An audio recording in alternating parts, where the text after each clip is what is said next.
Hi. ನಿನ್ನೆ ನಡೆದಂತ ಈ ಮೊರಾರ್ಜಿ ದೇಸಾಯಿ ಪರೀಕ್ಷೆಯ ಕೀ ಉತ್ತರಗಳನ್ನ ತಾವು ನೋಡ್ಕೊಂಡಿರ್ಬೋದು.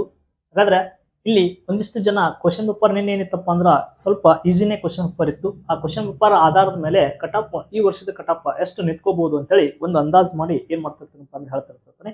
ಯಾಕಂದ್ರೆ ಹೋದ ವರ್ಷದ ಕಟಾಪ್ಗೂ ಏನಾಗಿದೆಪ್ಪ ಅಂದ್ರೆ ಹೇಳಿದಂತ ಕಟಾಪ್ನೇ ಆಲ್ಮೋಸ್ಟ್ ಸರಿಯಾಗಿದಾವ ಒಂದಿಷ್ಟು ಕೆಟಗರಿ ಒಳಗಡೆ. ಹಾಗಾದ್ರೆ ನೀವು ಒಂದು ಎಕ್ಸಾಮ್ಸ್ ನ ಬರ್ದಿರ್ತಿರ್ತಾರೆ, ನಿಮ್ದು ಎಷ್ಟು ಅಂಕಗಳನ್ನು ತೆಗೆದುಕೊಂಡಿದ್ರಿ ಈಗ ಕಮೆಂಟ್ ಬಾಕ್ಸ್ ನಲ್ಲಿ ಕಮೆಂಟ್ ಮಾಡ್ರೆ. ನೀವು ಸೇಫ್ ಝೋನ್ ಇದಿರೋ ಅಥವಾ ಅನ್ಸೇಫ್ ಇದಿರೋ ಅಂತೇಳಿ ನಾನು ನಿಮ್ಗೆ ರಿಪ್ಲೈನ ಮಾಡ್ತಿರ್ತೀನಿ. ಅದ್ರ ಒಳಗಡೆ ಇಲ್ಲಿ ಕೆಟಗರಿಗಳಿದಾವೆ. SC ST ಪ್ರವರ್ಗ 1, 2A 2B 3A 3B general ಅಂತೇಳಿ ಇಷ್ಟು ಕೆಟಗರಿ ರಿಲೇಟೆಡ್ ಒಳಗಡೆ ನಾನು ಯಾರ್ಯಾರಿಗೆ ಎಷ್ಟೆಷ್ಟು ನಿಂತ್ಕೊಳ್ತದ ಅಂತೇಳಿ ಹೇಳ್ತಿರ್ತೀನಿ. ಅದ್ರ ಒಳಗಡೆ ಮತ್ತ ನೀವು ಬಾಯ್ಸ್ ಆಗಿದ್ರಪ್ಪ ಅಂದ್ರ ಬಾಯ್ಸ್ ಕೆಟಗರಿ ಒಳಗಡೆ ಸ್ವಲ್ಪ ಚೇಂಜಸ್ ಇರ್ತವೆ. ಗರ್ಲ್ಸ್ ಹುಡುಗಿಯರ್ದು ಏನಿರ್ತಪ್ಪ ಅಂದ್ರೆ ಕಟಾಪ್ ಅಂಕಗಳು ಏನಿರ್ತಪ್ಪ ಅಂದ್ರೆ ಚೇಂಜಸ್ ಇರ್ತಿರ್ತವೆ. ಆದ್ರ ಇಲ್ಲಿ ಒಂದು ತಿಳ್ಕೊಬೇಕು, ಇದು ಎಂಟೈರ್ ಕರ್ನಾಟಕಕ್ಕೆ ಸೇಮ್ ಇರಂಗಿಲ್ಲ. ಆಯಾ ಜಿಲ್ಲೆಗೆ ಸಂಬಂಧಪಟ್ಟಂತ ಕೆಟಗರಿ ಏನಿರ್ತಪ್ಪ ಅಂದ್ರೆ ಚೇಂಜಸ್ ಗಳಾಗಿರ್ತವೆ. ಯಾಕಪ್ಪ ಅಂದ್ರೆ ಅಲ್ಲಿ ಅಪ್ಲಿಕೇಶನ್ಸ್ ಬಿದ್ದ ಆಧಾರದ ಮೇಲೆ ಮತ್ತು ಅಲ್ಲಿ ಸ್ಕೂಲ್ಗಳ ಸಂಖ್ಯೆ ಮೇಲೆ ಕಟಾಪ್ಗಳು ಒಂದು ಜಿಲ್ಲೆಯಿಂದ ಇನ್ನೊಂದು ಜಿಲ್ಲೆಗೆ ಏನಾಗಿರ್ತಪ್ಪ ಅಂದಾಗ ಡಿಫ್ರೆನ್ಸ್ ಆಗಿರ್ತವೆ. ಇದು ಒಂದು ತಿಳ್ಕೊಬೇಕು ಪಾಲಕರಾದವರು.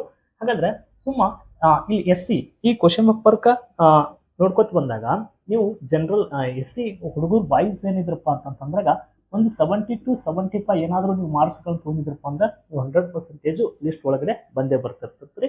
ಇನ್ನು ಗರ್ಲ್ಸ್ದವ್ರಿಗೆ ಎಷ್ಟಪ್ಪ ಅಂತಂದಾಗ ಒಂದು 65ರಿಂದ ಹಿಡಿದು 70ರ ತನನು ನೀವು ತೆಗೆದುಕೊಂಡಿರ್ಬೇಕು. ಇನ್ನು ನೆಕ್ಸ್ಟ್ ST ಅವರು ಎಷ್ಟು ತೊಗೊಂಡಿರ್ಬೇಕಪ್ಪ ಅಂತಂದಾಗ ಇವ್ರಿಗಿಂತ ಸ್ವಲ್ಪ ಏನಪ್ಪಾ ಅಂದ್ರೆ ಒಂದು ಮಾರ್ಕ್ಸ್ಗಳು ಹೆಚ್ಚಿಗೆ ಆಗ್ಬೋದು, ಕಡಿಮೆನೂ ಆಗ್ಬೋದು. ಇಲ್ಲಿ 75 ಹೇಳ್ಕೊತೀನಿ. 75ರಿಂದ 80 ಇವು ಗರಿಷ್ಠ ಅಂಕಗಳು, ಇದು ಕನಿಷ್ಠ ಅಂಕಗಳು. ಕನಿಷ್ಠ ನೀವು 75ರ ತಗೋಲೇಬೇಕು, ಗರಿಷ್ಠ 80 ಅಂಕಗಳು ತೆಗೆದುಕೊಂಡಿದ್ರಪ್ಪ ಅಂದಾಗ ನೀವು ಅಂತೂ 100% ಸೇಫ್ ಜೋನ್ದಲ್ಲಿ ಇರ್ತಿರ್ತೀರಿ. ಇನ್ನ ಇವರು ಒಂದು 70 to 75 ತನ ಏನ್ ಮಾಡ್ಬೋದಪ್ಪ ಅಂದಾಗ ತೆಗೆದುಕೋಬಹುದು. ಇನ್ನ ಪ್ರವರ್ಗ 1 ಅವ್ರಿಗೆ ಇವ್ರಿಗೆ ಏನಾಗ್ತಪ್ಪ ಅಂದ ಇಲ್ಲಿಂದ ನಾವು ಜಾಸ್ತಿನೇ ತಗೊಳ್ಳೇಬೇಕು. ಯಾಕಂದ್ರೆ ಕ್ವಶನ್ ಪೇಪರ್ 80 ಅಬೋವ್ ಇರ್ಬೇಕು.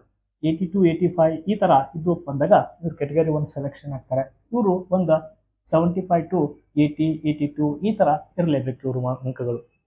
ಇನ್ನ ನೆಕ್ಸ್ಟ್ ಈ 2A ದವರು 2A ಆಗ್ಲಿ 2B ಆಗ್ಲಿ ಇವರೆಲ್ಲ ಒಂದು 82ರಿಂದ ಹಿಡಿದು 85 86 ತನ ಇವರು ಅಂಕಗಳಿರ್ಬೇಕು.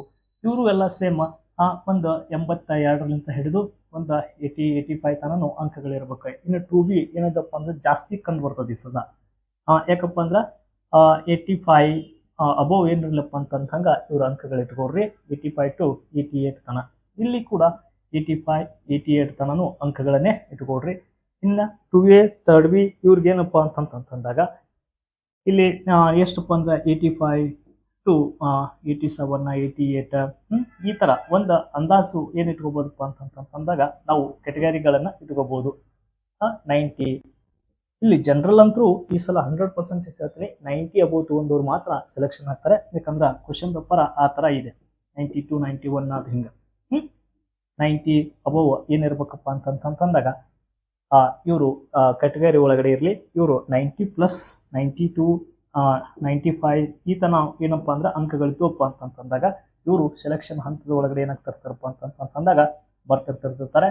ಹಾಗಾದ್ರೆ ಇಷ್ಟು ಅಂಕಗಳು ಇವೆಲ್ಲ ಏನಪ್ಪಾ ಅಂದ್ರೆ ಪ್ರೊವಿಷನಲ್ ಅಂತ ಕರಿತೀವಿ, ಫೈನಲ್ ಅಲ್ಲ. ಬಟ್ ನಿಮ್ಮ ಅಂಕಗಳು ಇಷ್ಟಾದ್ರೂ ಇರ್ಬೇಕು. ಯಾಕಂದ್ರೆ ಕ್ವಶನ್ ಪೇಪರ್ ಏನಿತ್ತಪ್ಪ ಅಂದ್ರೆ ಸ್ವಲ್ಪ ಈಜಿ ಇತ್ತು.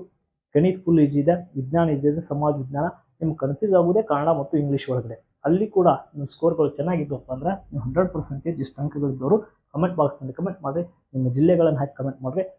ಆ ಜಿಲ್ಲೆಗೆ ಎಷ್ಟು ಕಟಾಪ್ ನಿಂತ್ಕೋಬಹುದು ಅಂತೇಳಿ ನಾನು ರಿಪ್ಲೈಗಳನ್ನು ಮಾಡ್ತಿರ್ತೀನಿ. ಫಸ್ಟ್ ಟೈಮ್ ನಮ್ಮ ಚಾನಲ್ ನೋಡ್ತಿದ್ದಪ್ಪ ಅಂದ್ರೆ ಚಾನಲ್ಗೆ ಸಬ್ಸ್ಕ್ರೈಬ್ ಮಾಡ್ಕೊಡ್ರಿ. ಧನ್ಯವಾದಗಳು. ನಾನು ಇಲ್ಲಿ ಗರಿಷ್ಠ ಅಂಕಗಳನ್ನ ಹೇಳಿದ್ದೀನಿ. ಇದಕ್ಕಿಂತ ಕಡಿಮೆ ಕೂಡ ತೆಗೆದುಕೊಂಡಿದ್ರಪ್ಪ ಅಂದ್ರೆ ನೀವು 2ನೇ ಹಂತ 3ನೇ ಹಂತ 4ನೇ ಹಂತ ಒಳಗಡೆ ಆಯ್ಕೆ ಆಗ್ತೀರಿ. ಧನ್ಯವಾದಗಳು.